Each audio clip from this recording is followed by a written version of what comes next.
नमस्कार, मी ॲडव्होकेट हर्षदा. स्वागत आहे तुमचं माझ्या मिनी व्लॉगमध्ये. तर आजच्या दिवसाची सुरुवात सांगते. कालच्या चपात्या राहिल्या होत्या, त्यामुळे चपातीचा चिवडा केला. तुम्हाला आवडतो का मला कमेंटमध्ये नक्की सांगा. आमच्या घरी तर प्रत्येकाला चपातीचा चिवडा फार आवडतो. आणि आळूची वडी मी नेहमी रोलमध्ये बनवते, पण आज म्हणलं चला वेगळ्या पद्धतीने ट्राय करूया. त्यामुळं मी आळूची पानं स्वच्छ धुवून घेतली. त्यानंतर मी मिक्सरमधून मिरची आणि लसणाचं वाटण काढलं. आणि आमच्या घरी सगळ्यांना तिखट आवडतं, त्यामुळं मी मिरच्या जास्त घातल्या होत्या. तुमच्या घरी कुणाला जसं आवडतं तसं बनवत जावा. मग आळूची पानं स्वच्छ मुरेपर्यंत मी कणिक देखील भिजवून घेतली. आमच्याकडे सकाळी चपाती आणि संध्याकाळी असती भाकरी. मग कणिक वगैरे मळून घेतली. आणि तसं पण मला आज दळणच करायचं होतं. आमच्याकडे गुरुवारची गिरण बंद असते.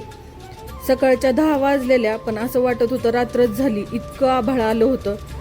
बघा बाहेर दाखवते मी तुम्हाला, एकदम पूर्ण अंधार पडला होता. आणि आमचा रोड टच फ्लॅट असल्यामुळे एकदम जाणवतं. रिंग रोड, बायपास रिंग रोडला आहे आमचं घर.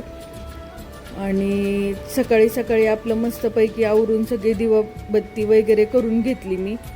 रांगोळी, मला रोजची सवय आहे रांगोळी हे काढायची. दिवाबत्ती करून झाल्यानंतर मी घेतली वडी करायला. आणि वडी करताना मी काय करते, पानं एकावर एक ठेवून एकदम असे बारीक चिरून घेते. तुम्हाला जसे आवडतात तसे तुम्ही चिरा, पण मला असे आवडतात त्यामुळं मी असेच चिरले होते. आणि खज येऊ नये आळूच्या पानाने म्हणून मी त्याच्यामध्ये गूळ आणि चिंचेचा कोळा घातलेला. म्हणजे 5-10 मिनटं अगोदर भिजायला घालते आणि त्याच्यानंतर त्याचं पाणी या वाटणात टाकते. हे बघा, हा चिंचेचा कोळा. चिंच गुळाचं पाणी घातलं की जिभेला बिलकुल आळूच्या वडीने खाज येत नाही. तुम्ही पण एकदा ट्राय करून बघा. आणि मग मी हे पाणी असं गाळून घालते त्याच्यामध्ये. आणि आपल्याला जेवढं बेसन लागते तेवढंच बेसन त्याच्यामध्ये घालायचं. आणि हे पाणी पण पूर्ण गाळून घालायचं, कारण की त्याच्यामध्ये चिंच नाही पडली पाहिजे, नाही तर ते थोडंफार जिभेला आंबट लागू शकतं. आणि बेसनचं पीठ काय मी दळलं की लगेचच चाळून ठेवते, त्यामुळे मी डायरेक्टच त्याच्यामध्ये टाकलं न चाळता.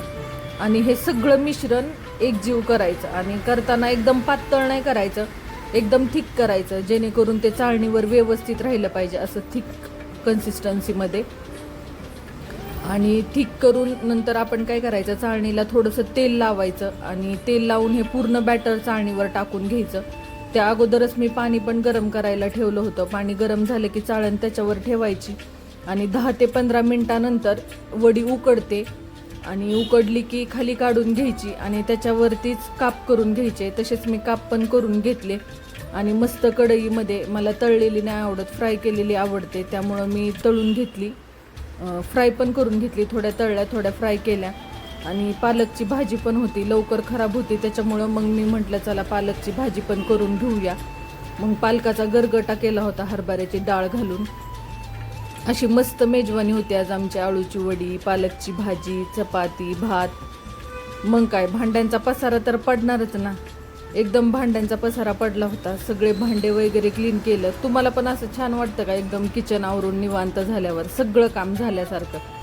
तसंच माझं देखील आहे. सगळं किचन आवरून, घरं वगैरे सगळे आवरून एकदम निवांत झाले. त्यानंतर फ्रेश झाले आणि जेवायला घेतलं. गरमागरम जेवण करूया म्हणलं.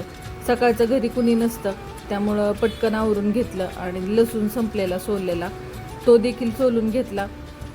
त्यानंतर गेले दळण ठेवायला मम्मीच्या तिकडं. बहीण कामावरून आलती. एका टोस्टमध्ये पोट नाही भरत, अख्खा पुडाच पाहिजे. त्यानंतर हा आमचा विदूषक, माझा किट्टूने आणले होते पाईपचे पुडे. किट्टूला नाही आवडत व्हिडिओमध्ये घेतलेलं. मग ज्यावेळी कॅमेरा चालू असतो ना, त्यावेळी मुद्दामून असं नाटक त्याचं चालू असतं. मला म्हणला माऊ धर तुला पण पाईप. मग सगळे ओट्यावर बसून खात होतो. हा माझा मोठा चुलता आहे. आणि किट्टूला खेळणी आणली होती माझ्या मोठ्या भावाने. किट्टूचं म्हणणं होतं माऊ तू बघ आणि तू पण खेळ. असे खेळणे आपण खेळतो तेव्हा आपल्याला पण आपलं बालपणच आठवतं ना. नंतर माझे मिस्टर गावाला गेल्यामुळं मी आलती माझ्या आजीला माझ्याकडे घेऊन. मग ह्याचं पण म्हणणं होतं मला पण तुझ्याबरोबर यायचंय. पावसात भिजत आमच्याबरोबर आला. आणि पणजीचा आणि नातवाचा कसा धिंगाणा चाललाय बघा. त्याचं घरात सगळ्यात जास्त आजीशी जमतं. आवाज देऊन देऊन त्याने आबांना बोलवलं. ओ आबा करत वरती या बोलवलं. मस्त